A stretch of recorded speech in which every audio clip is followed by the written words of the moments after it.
আচ্ছা, আপনারাই বলুন, আল্লাহ যা বোঝেন তা কি বোঝার অন্য কারো ক্ষমতা আছে? নেই।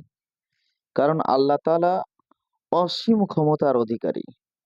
তিনি সবকিছুর মালিক। তিনি যা বোঝেন কেউ তা বোঝেন না। কিন্তু ফেরেশতা আল্লাহ তাআলাকে মানুষ সৃষ্টি করতে নিষেধ করে আল্লাহ বেজার হয়ে গেলেন। এবং সেই যে ফেরেশতা নিষেধ করেছিল সে তখন আল্লাহ তাআলার কাছে ক্ষমতা নিয়ে নেয়, চেয়ে নেয় এক কথায়। সেই ক্ষমতা চেয়ে নেওয়ার কারণেই আজকে আমাদেরকে পথভ্রষ্ট করে। আজকে আমরা পাপ কাজ করে থাকি, অন্যায় কাজে লিপ্ত থাকি, অশ্লীল কথাবার্তা বলি। আদৌ কিন্তু আমাদের সেইগুলো বলা ঠিক নয়।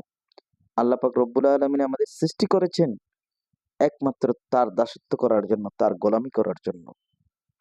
অন্য কোনো কিছুকে মাথা নত করার জন্য নয়, অন্য কারো কাছে তাবেদারি করার জন্য নয়। একমাত্র আল্লাহ পাক রব্বুল আলামিন এই দুনিয়ার জমিনে তার মনোনীত ধর্মই হলো ইসলাম।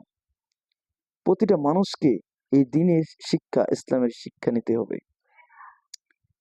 মানুষ সবাই কিন্তু সবাই দ্বীনের পথে নেই। মুসলিম সবাই কিন্তু সবাই নামাজের পথে নেই, ইমানের পথে নেই। আসুন ভাই, আমরা সবাই মিলেমিশে আল্লাহ তাআলাকে রাজি খুশি করি। পারবো তো ইনশাআল্লাহ। ভিডিওটা ভালো লাগলে লাইক, কমেন্ট, শেয়ার করে দেবেন। আরো বেশি বেশি ভিডিও যেন তৈরি করতে পারি, সেজন্য আমার জন্য আপনারা দোয়া করবেন। আল্লাহ হাফেজ। ভালো থাকবেন, সুস্থ থাকবেন।